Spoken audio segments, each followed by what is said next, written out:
Denn es ist ein Tag der dramatischen Wende eines bislang friedlichen Protests. Zunächst war von 3 toten Demonstranten die Rede. Die Opposition spricht inzwischen von 7 Toten. Die Demonstranten machen die Regierung dafür verantwortlich. Die bestreitet das. In der Nacht eskalierte die Gewalt.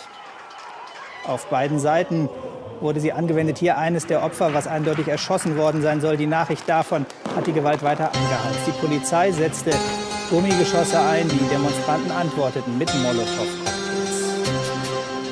Es gab Scharmützel, Attacken und Gegenattacken den ganzen Tag über.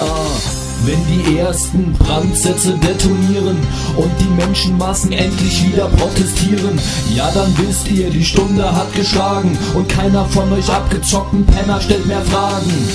Krieg den Hütten, Friede den Palästen, früher war es andersrum, habt ihr das vergessen? Doch es sind doch auch nur Menschen, die uns jeden Tag versklaven, deshalb müssen wir es gemeinsam schaffen, alle zu entlarven. Nicht systemkonform, dann bist du hier nicht integriert in ein System, das dich nur ausnutzt und dich schikaniert.